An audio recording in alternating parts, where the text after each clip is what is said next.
लोगों से कहना चाहता हूं, कम मेक इन इंडिया।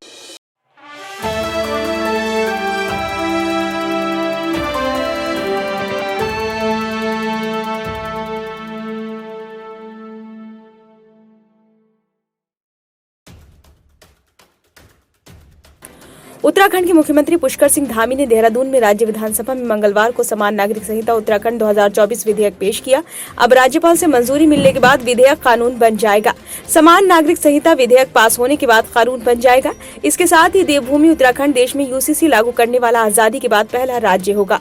सूत्रों के अनुसार मसौदे में 400 से ज्यादा धाराएं हैं, जिसका लक्ष्य पारंपरिक रीति रिवाजों से पैदा होने वाली विसंगतियों को दूर करना है।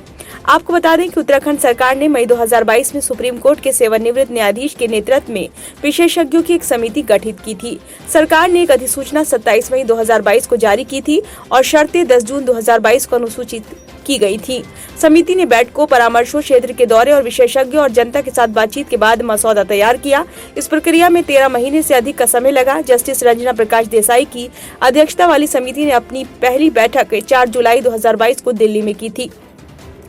मसौदे के महत्वपूर्ण पहलुओं पर जुलाई 2023 में एक मैराथन बैठक में विचार विमर्श किया गया और इसे अंतिम रूप दिया गया। कमेटी को समान नागरिक संहिता पर ऑनलाइन और ऑफलाइन दोनों तरीकों से करीब 20 लाख सुझाव मिले हैं।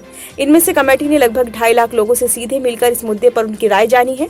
कुछ कानून में बहुविवाह करने की छूट है, चूंकि हिंदू, ईसाई और पारसी के लिए दूसरा विवाह अपराध है और 7 वर्ष की सजा का प्रावधान है। इसलिए कुछ लोग दूसरा विवाह करने के लिए धर्म बदल लेते हैं। समान नागरिक संहिता के लागू होने के बाद बहुविवाह पर रोक लगेगी। बहुविवाह पर भी पूरी तरह से रोक लग पाएगी। विवाह की न्यूनतम उम्र कहीं तय तो कहीं तय नहीं है। एक धर्म में छोटी उम्र में भी लड़कियों की शादी हो जाती है। वे शारीरिक व मानसिक रूप से परिपक्व नहीं होती, जबकि अन्य धर्मों में लड़कियों के 18 और लड़कों के लिए 21 वर्ष की उम्र लागू है। कानून बनने के बाद युवतियों की शादी की कानूनी उम्र 21 साल तय हो जाएगी। इसके साथ ही लिव इन रिलेशन में रहने वालों के लिए रजिस्ट्रेशन कराना जरूरी होगा। समान नागरिक संहिता लागू होने के बाद उत्तराखंड में लिव इन रिलेशनशिप का वेब पोर्टल पर रजिस्ट्रेशन कराना जरूरी होगा। रजिस्ट्रेशन न कराने पर युगल को 6 महीने का कारावास और 25,000 का दंड या दोनों हो सकते हैं। रजिस्ट्रेशन के तौर पर जो रसीद युगल को मिलेगी, उसी के आधार पर उन्हें किराए पर घर, हॉस्टल या पीजी मिल सकेगा। यूसीसी में लिव इन रिलेशनशिप को स्पष्ट रूप से परिभाषित किया गया है। इसके मुताबिक सिर्फ एक वयस्क पुरुष व वयस्क महिला ही लिव इन रिलेशन में रह सकेंगे।